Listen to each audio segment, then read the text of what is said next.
Good evening. Hello and a warm welcome to yet another edition of Let's Talk Policy. I'm your host, Smita Sharma. I'm an independent journalist and a visiting faculty at Kautilya. And I'm joined here by Dr. Atin Roy today, who actually needs no introduction in the policy space, but somebody who has served in the Finance Commission, in the National Institute of Public Policy and Finance, is an acclaimed, in fact, is a prolific writer and also associated with Kautilya School of Public Policy. And what we are going to talk about today in this edition, I think something that is going to be very, very helpful for current policy students as well as young policy aspirants, because when it comes to the budget, there is so much of noise around it. But really, how do you read the budget fine print? And I think why do we need to read the budget fine print? That by itself is important for policy aspirants to understand. So, Dr. Roy, thank you so much for joining us here on this edition. Thank you. Thank you, Smita. Thank you for having me. If I could just start by asking you a very basic question, and for all the participants who are joining in, just a quick reminder, please look up the admissions cycle in Kautilya for MPP batch of 25-27 is on. You can look up our website. And if you have any questions to Dr. Atin Roy, because I would really want to hear more from you and less of me, feel free to either drop the question in the chat box or use the raise hand emoticon, and we will unmute you and allow you to ask the question directly to Dr. Roy during the course of this session. So if I just wanted to start with you. In India, the budget is really this big thing that everybody focuses on, talks about. Is it kind of unprecedented when it comes to the entire budget presentation itself? Is it a really exaggerated thing in the Indian context, or is it a common thing, you see in other countries too? It's actually, Smita, it's totally exaggerated. That's a lovely question to begin with. The reason for that is that a lot of, it's more than the budget. Other than the Home Ministry of India, a lot of the stuff that government does, to use a Hindi term, is nautanki, performance, mujra, jatra in different languages. And that is done because, as you will see in the course of this conversation, the government of India is actually very weak. And you don't have to look at the budget for that. You think about a rich state like Kerala or Telangana and a poor state like Bihar or UP. And you will notice that in both states, people don't follow traffic rules. They drive on the wrong side of the road and they don't wear helmets. Now, if you said it's because of education, then it shouldn't happen in Kerala, but it does. So basically, the Indian state's ability to enforce rules and to make policy is very limited, and therefore they have to do a lot of performance, which is why the finance minister's budget speech, frankly, I should tell students that it starts at about 10 o'clock, finishes at about 11:30. From 10 to 11, I'm sleeping because there is nothing in the speech. They're just talking about some Makhana project or fisheries project. This has been going on for 30 years. The actual policy analysis of the budget happens in the last 30 minutes when the finance minister says two things. What is going to be the overall macroeconomic position of the country and what changes are going to be made in tax policy. That's only about 20% of the budget. So you're absolutely right. Most of the budget is performative, and a good public policy analyst would look at that performance only to judge which interest groups have influenced the finance minister.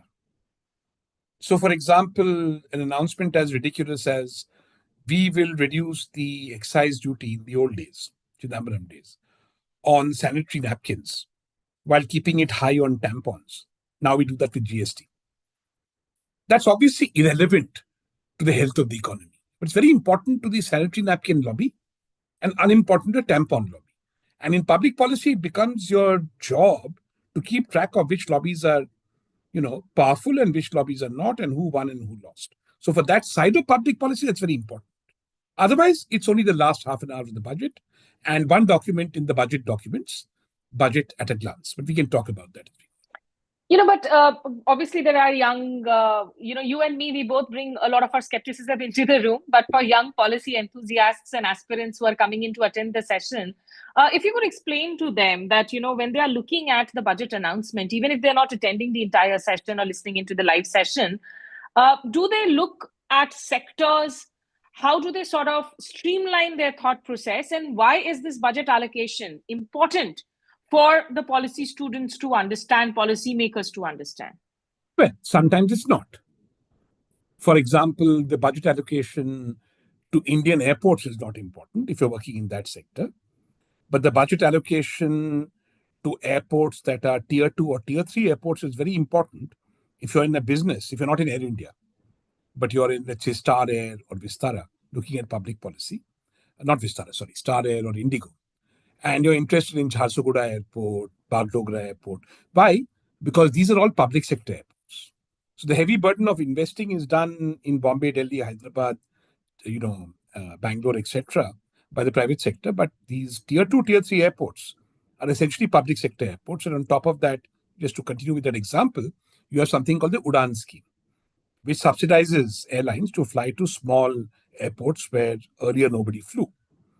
So if you're in the business of connecting these small airports, then the budget announcement with respect to Udan, with respect to airport policy, and with respect to government investment in airports becomes very important. If you're a big man like Adani or GVK, then it's not important. In general, budget announcements outside the taxation space are irrelevant to big companies and big players. Budget announcements in the small space are very important for small players. So it depends very much on which sector you're working on. The smaller your sector, the more important the budget announcement becomes.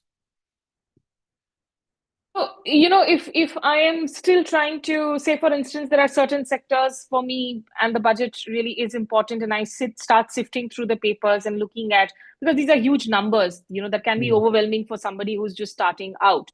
What would be sort of the tips that you tend to give to these young students, or what do they start with? How do they really start to sift the substance from the rhetoric, so to say?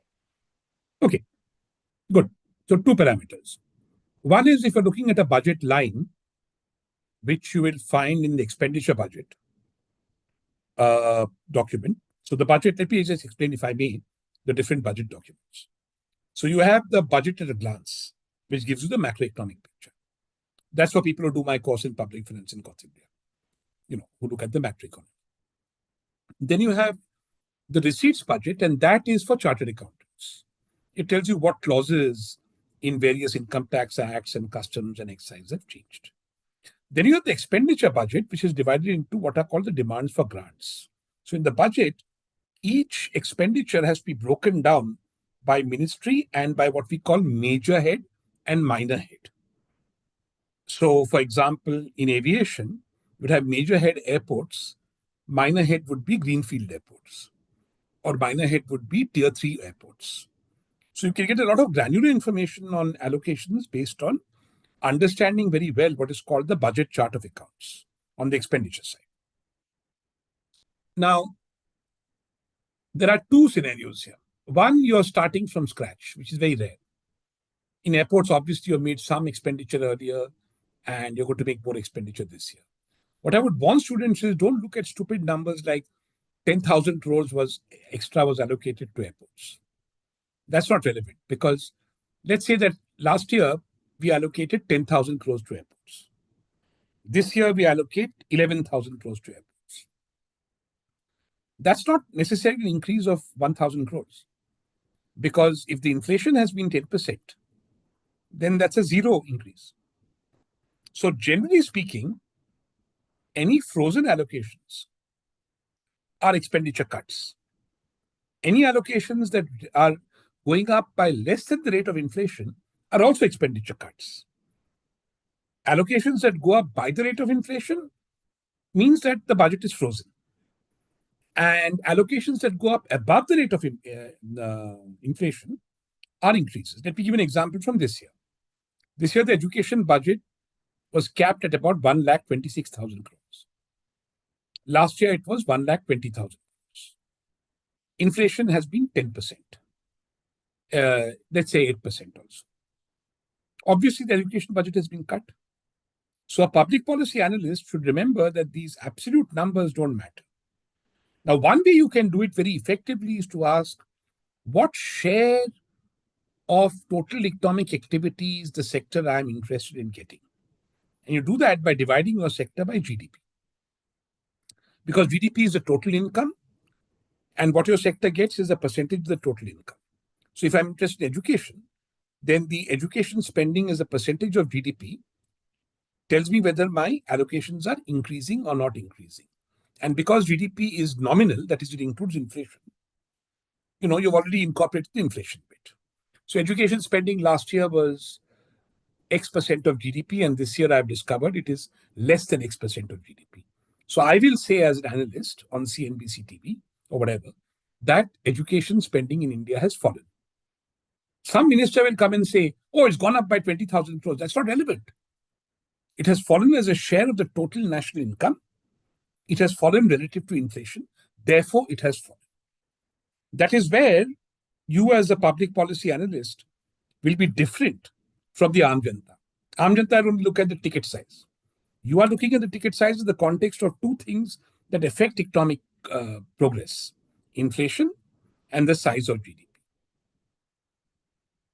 The Aam Janata and journalists like me, with the disclaimer that we don't come from an economics background at all. For us, the only area of interest in the budget ends up being the income tax slabs and how much tax slash is happening or not happening. But for public policy enthusiasts, especially when it comes to, say, for instance, social spendings, be it Manrega, be it in food security, social security, how sacrosanct are these numbers that are announced in the budget? And do these actually indicate the larger trend of the government's approach on this sector, or is it something that also then changes? With whether it's the center, or the center may make that allocation, not necessarily that the states are going that way. How do you really read the mood there in those papers on these specific social spending sectors? Well, if you talk about budgets in general, then again the same rules apply. Has social spending gone up by more than inflation?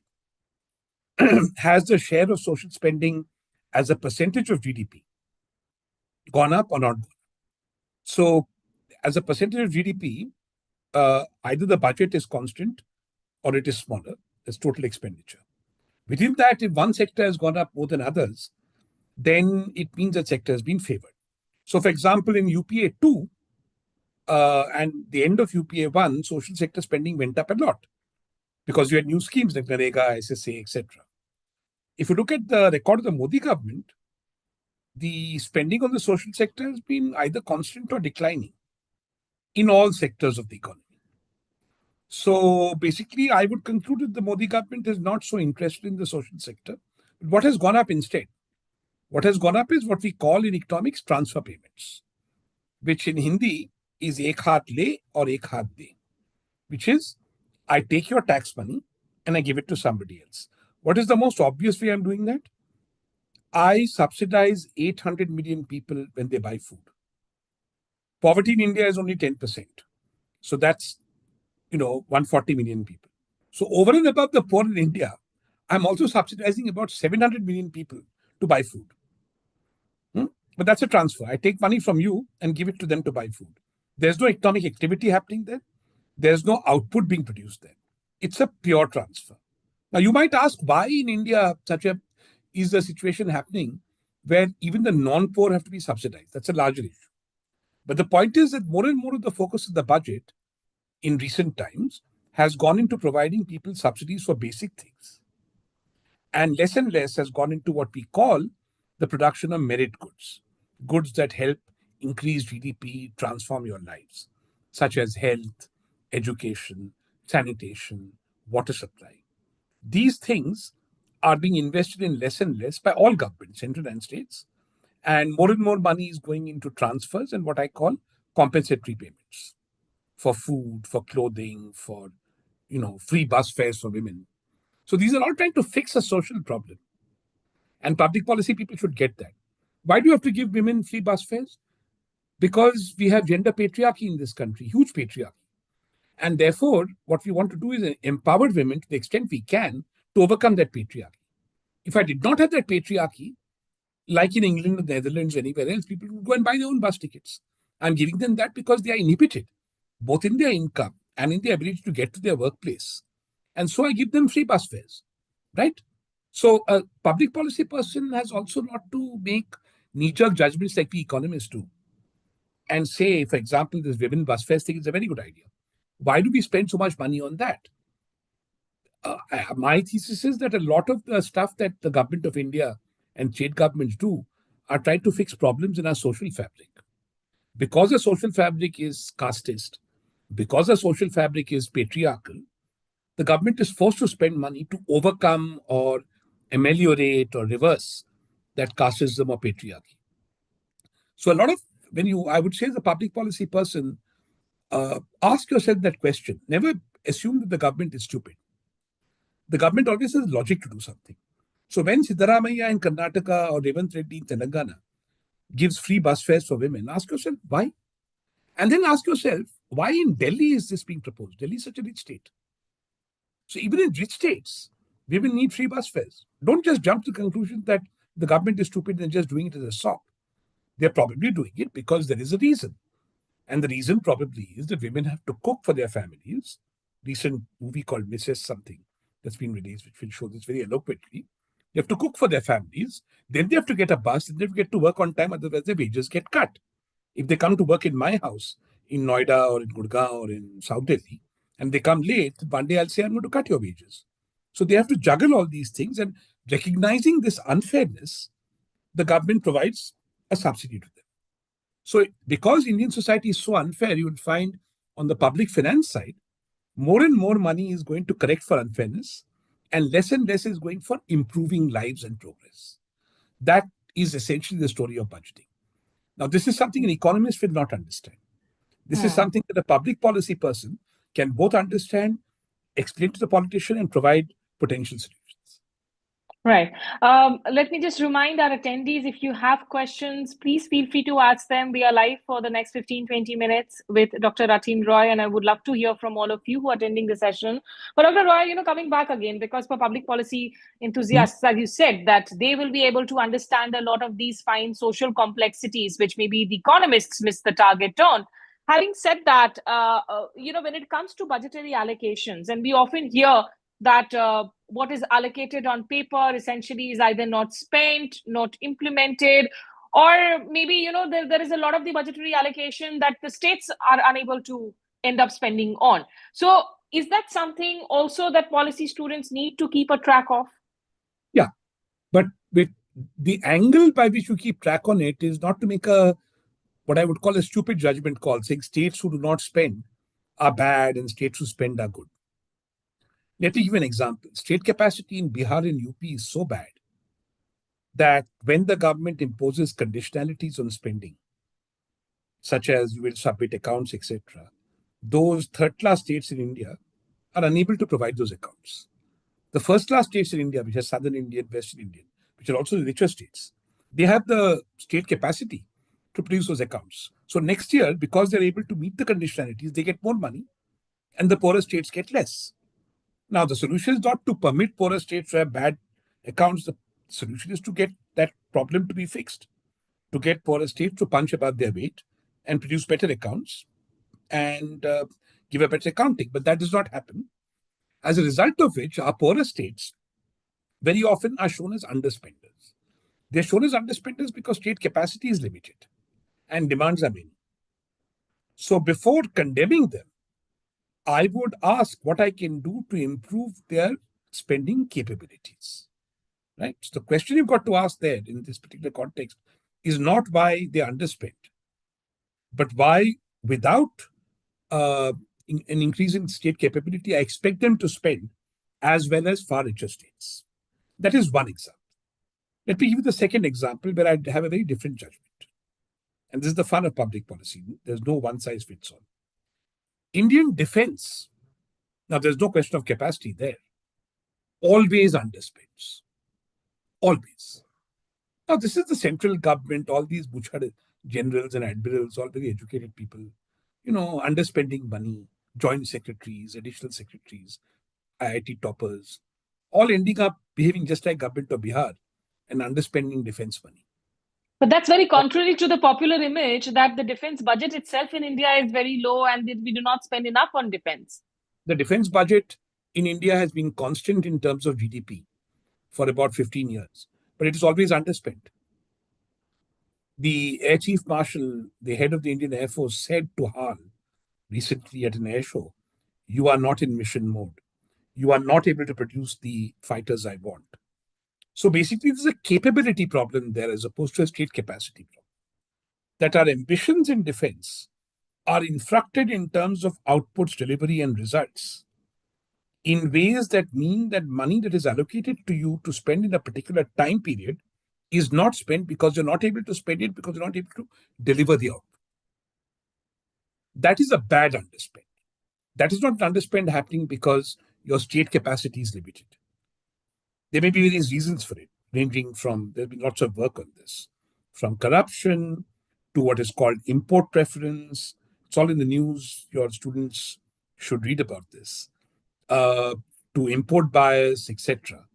But the fact that India is the largest buyer of defense equipment in the world for the last 30 years has been unable to produce, an indigenous defense industry and import substitute for defense as a public policy problem is a very different problem from the state of Bihar being unable to produce utilization certificates to justify midday meal scheme contributions to the center in their primary schools. So you have to be really careful before you draw cookie cutter judgments across the spectrum. Underspending happens in both defense and in midday meals. But the drivers and the reasons for that are very different. I'm going to take a little detour. I mean, it's related to the budget, but it's an important thing, I think, for policy enthusiasts to understand, because I do get this question a lot from students. At a time when in India, we see that there is so much of a conservative approach towards data from the government end, where data is not released, or we haven't even had census, since 2011. And then you have these different numbers come in on unemployment, on growth rates, on jobs. Sometimes these numbers differ. The numbers that come in, say, for instance, from NSSO, they differ quite a bit from a private body like a CMIE. So the budget papers, do they kind of fill the gap on data that otherwise is missing from the government? Is that something, that also allows for policy students to go in for data mining? No, you have to be very clear when you look at data. I don't believe in data. I'll be honest with your students. I think data is a good servant, but a bad master. When you go to data, you must have a question you have in mind, which is why you're going to the data. ये data देख के कुछ नहीं होगा. It's a bit like watching porn. Because then you'll be influenced by the porn you're watching. That is the data you're looking at. In your conclusion comes the data. No. Never go and look at data until you have a question. So if your question is, for example, and I'm only going to quote official data here, is it difficult in India to find jobs? The first thing you've got to do is interrogate your question. What do you mean jobs? And what is the solution if it's difficult to find? Should somebody create jobs? Can you create jobs? No. Jobs are created by activities, right? So then if you want to look at the unemployment problem in India, you've got to ask, is the data showing us that the activities that we are undertaking to grow GDP are activities that are not creating jobs? And if the answer is yes, then your public policy question would be, what kind of activities would create jobs? I've written on this extensively, and I've always said there are 5 kinds of activities that are not affected by either AI or by any other constraint, and those are jobs in agriculture, jobs in making 300 rupee shirts, jobs in making India slum-free, jobs in education, jobs in health. If these activities are not 65% to 70% of India's GDP, and they're not, they're less than 40%, then something is wrong with the structure of the Indian economy. As a public policy person, you've got to understand that. So to summarize, don't worry about creating jobs. Jobs can be created. Only public sector, government of India can create jobs.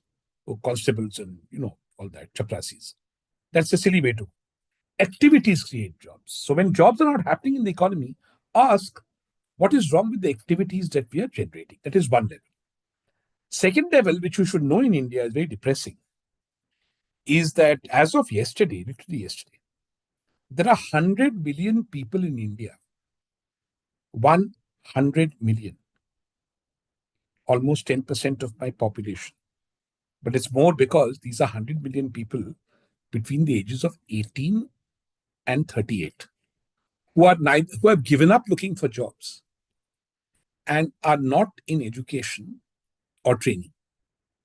In Hindi, I call them Sarvahara. They have lost everything. And this is the most productive segment of my high demography population, 18 to 35. So the second problem we have in public policy is, so we have to create jobs and we do that with activities. But in the middle, we have 100 million people who have given up. So surely our second public policy target would be that this 100 million is reduced to 50 million next year, 30, and the faster the better, right?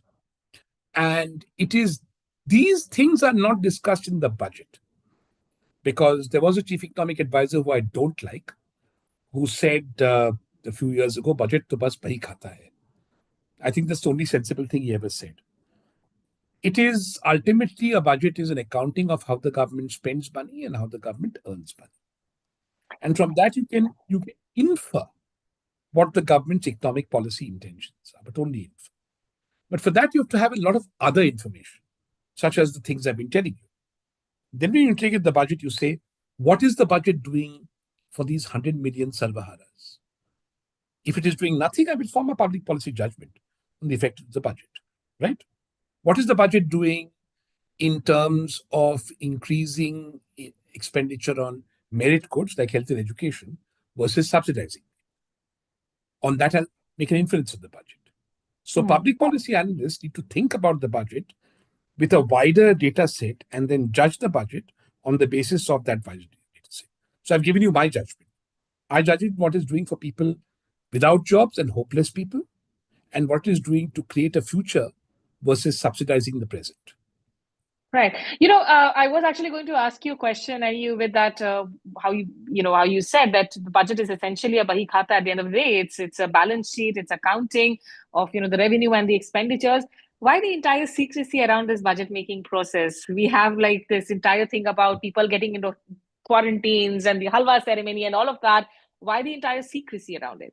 Well, I can tell you, students, and I don't know whether this is polite, that all the top private sector people in this country know the budget before you and me. Anyway, so all the secrecy beyond the point is so much of a joke. You can edit this piece out. But to the extent the budget is secret, the reason all over the world is that, look, if I knew that you're going to change tax rates in a certain way, I could bet on the markets in ways that would make me money. No? If I knew that you were going to increase capital gains tax, I'd get out of capital gains now and I'd make some money and other people would follow me and hawa lag jata. If I knew you were going to decrease capital gains tax, then I would increase my capital investments, right? Before other people knew, and I would get them at a cheaper price. Because, for example, once you decrease capital gains tax, capital becomes more attractive. Let's say that tomorrow in the budget, I abolish the criterion that you will pay any capital gains on sales of mortgage housing. Zero. Now it's about 12%. So immediately, if I know that's going to come tomorrow, I'll stop buying houses now. I only buy them when the budget announcement comes.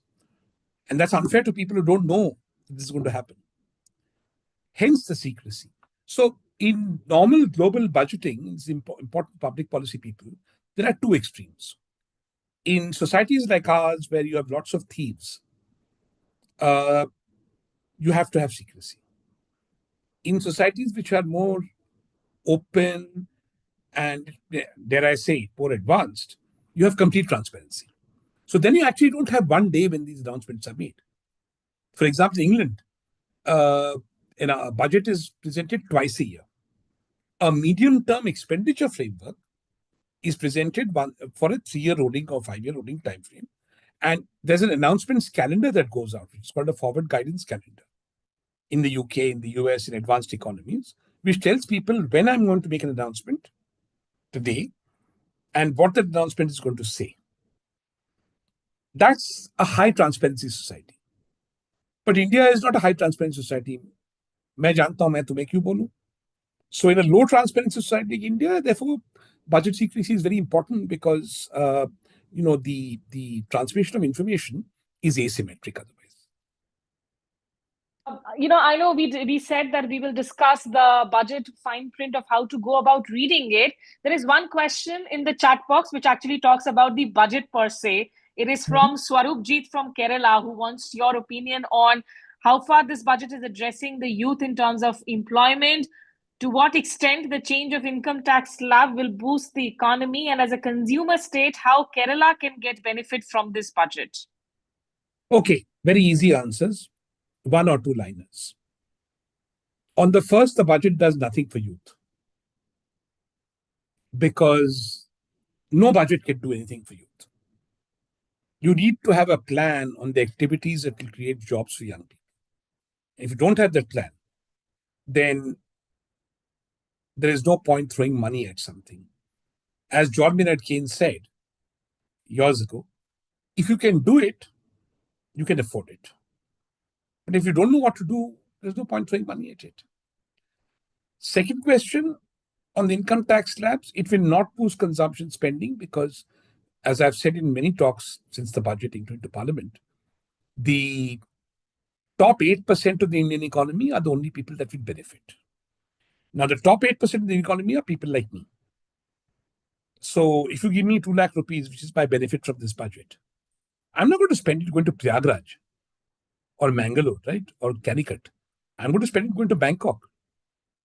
I'm not going to buy Indian stuff. I'm going to buy foreign stuff. Broadly speaking, the consumption of the top 8-10% of the population is very import intensive.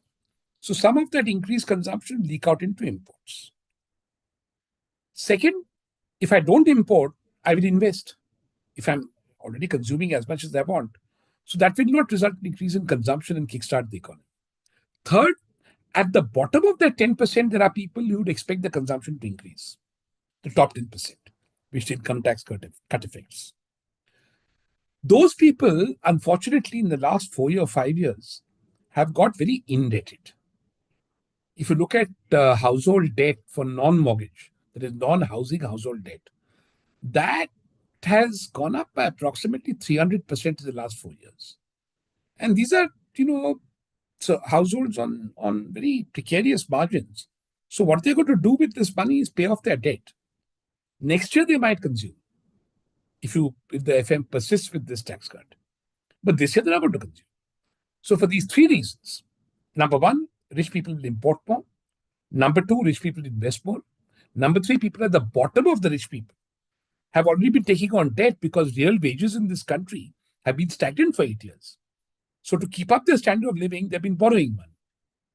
And what they're going to therefore do is try and repay that borrowing, get more comfortable, and then they may consume, but that's not going to happen this year. So I don't expect a stimulus this year. On Kerala, very little will happen because the majority of your state's progress has happened through remittances. And that's a very different ballgame from the budget. What happens to remittances going up and down. So I would speculate that Trump will have far more to do with the prosperity of Kerala than Mr. Modi ever could.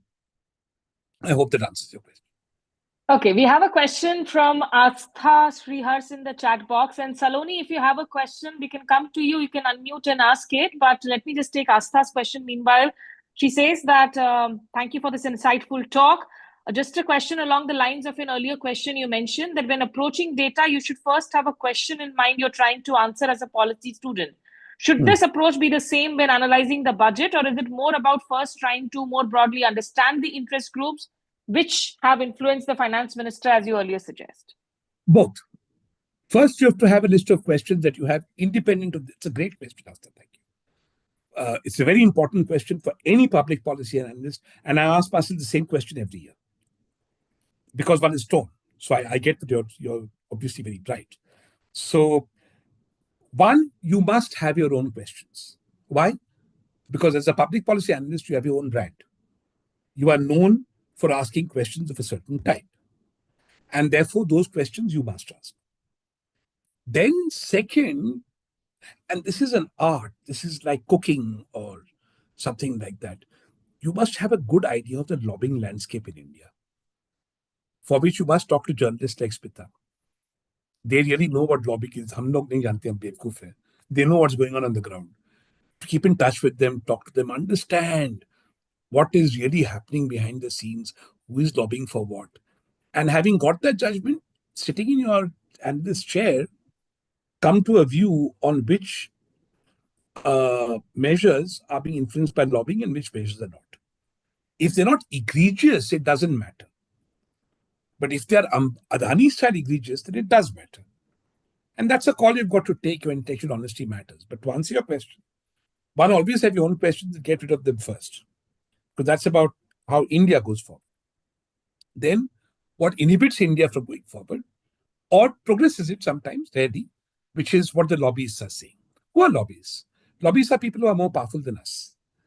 So what more powerful people are doing, bade log, in the budget is something that you have to do as it's your duty as a public policy analyst to understand what bade log are doing, what big people are doing, and to interpret that, for who you're working for.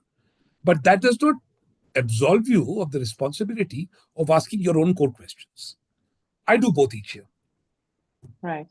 As one should. Saloni, please go ahead. I think you have been given the rights. You can unmute and ask your question. So, firstly, good evening, sir. Good evening, ma'am. Just do let me know if I'm audible. Yes, please ask your question quickly. Oh, okay. I have a question what sir mentioned like on the expenditure of the budget. So if we see there are some policies which are shown that they are heavily underspent. For example, if I see ITI upgradation scheme, so it's heavily underspent, like allocated thousands of crores and not spent that much, like spend just 2 or 300. And there are some schemes which are spent exactly the way they are allocated. For example, 500 crores, they are spent 500 only. So how should we take it as in? Because if when you said that you shouldn't believe on numbers only, then what the other way can be, we can look for such numbers. Great question. Thank you. There are 4 answers to your question. For आपको 4 प्रश्न पूछता है when you see underspend or full spend. Number 1 question, is there a lobby behind spending or not spending this money? Number 2 question, is this spending vote friendly? Which means, for example, I know that if I spend a relatively small amount of money on women's empowerment, it's all politicians are seeing, they get votes. Where are you from, Saloni? Which state? I think the panelist right is gone. Okay, we'll just ask her to type it in the chat box. Saloni, let us know which state are you from? I'm from Delhi. Delhi. So you're from Delhi. So why would I give women in Delhi free bus rides? Because we know from politics that women are a major vote bank. That is why you have prohibition in Bihar. It affects Bihar's public finances extremely negatively. So when I was working with Nishu Kumar, he didn't like it. I told him कि इसको आप खर्चा समझिए. ये मतलब कर का घाटा नहीं है. It's not a loss in tax. This is an expenditure. It's a valid expenditure. Women want it. Women all over the world, all over India, make a huge lobby for prohibition with good reason. So there is votes in women. There is votes in midday meal schemes. So broadly speaking, any expenditure you say, okay, are there votes? So you must know as a public policy analyst, what are the high vote harvesting areas? And is this scheme addressing those high vote harvesting areas? Sometimes they can come from an interest group. So for example, if I do a scheme for Wadlis in my state, in Maharashtra, and I know that Wadlis have been voting for the opposition, and if I do this, they'll vote for me, then that scheme may be small, but the spending will be very effective because the minister will be on my head every morning. Have you spent the money or not? Second reason. Third reason why you might see differentials in schemes is essentially supply demand. That there was a pent-up demand for a scheme. I'll give you an example in a minute. And that demand was not being met. So when the scheme happens, there's a huge demand for it, and therefore full spending happens. And a good example of that is midday meals.